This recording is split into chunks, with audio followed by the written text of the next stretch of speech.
சிவராத்திரி விரதம் பற்றி தெரிந்து கொள்ள இந்த வீடியோவை முழுமையாக பார்க்கவும். அம்மனுக்கு 9 நாள் நவராத்திரி போல சிவபெருமானுக்கு ஒரே ராத்திரி என்றால் அது சிவராத்திரி தான். இந்த சிவராத்திரியில் 2 முறை உள்ளது. 1 மாத சிவராத்திரி, மற்றொன்று மாசி மாதத்தில் வரும் மகா சிவராத்திரி. இந்த மகா சிவராத்திரி விரதத்தை சிவராத்திரி அன்று ஒரு நாளைக்கு முன்னதாக உணவு கட்டுப்பாட்டுடன் ஆரம்பிக்க வேண்டும்.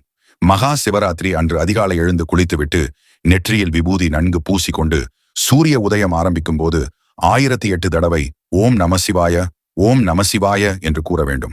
பிறகு சிவன் கோவிலுக்கு சென்று பெருமானை தரிசனம் செய்து கொள்ளுங்கள்.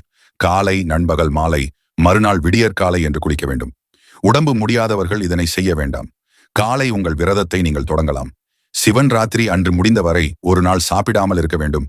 அது முடியவில்லை என்றால் விரதம் இருக்கும் அன்று பால், பழம், நீர்மோர், அவல், பழங்கள், ஜூஸ் போன்றவற்றை மட்டும் எடுத்துக்கொள்ளலாம். பிரதோஷ கால பூஜை. இந்த பிரதோஷ கால பூஜை நேரம் என்ன என்றால் மாலை 6 மணி முதல் மறுநாள் அதிகாலை 6 மணி வரை.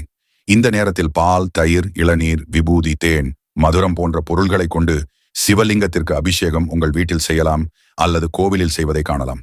அன்றைய முழு இரவும் தூங்காமல் சிவனை வழிபட வேண்டும். 4 கால பூஜைகளும் செய்யப்படுகிறது. அதனால் கவனமாக இருந்து உங்கள் விரதத்தை கடைபிடிக்க வேண்டும். இந்த சமயத்தில் தடங்கள் நிறைய வரும். விரதம் இருக்கும் நாளில் அதனை எதிர்கொண்டு முறியடிக்க வேண்டும். மகா சிவராத்திரி அன்று சிவ மந்திரங்கள், சிவநாமம், ஓம் நமசிவாய என்ற சிவ பஞ்சாட்ச மந்திரங்களை சொல்லலாம். ருத்ர பிரசன்னம் இல்லை சிவ சக்தி மந்திரங்கள் பாடலாம். சிவ புராணங்கள், சிவனின் கதைகளை கூட கேட்கலாம். உங்களுக்கு நிச்சயம் சிவபெருமானின் இறையருளை பூரணமாக பெற தியானம் செய்யுங்கள். மேல சொன்ன விஷயங்களில் ஏதேனும் சந்தேகங்கள் இருந்தால் கமெண்டில் கேட்கவும். ஓம் நமசிவாய.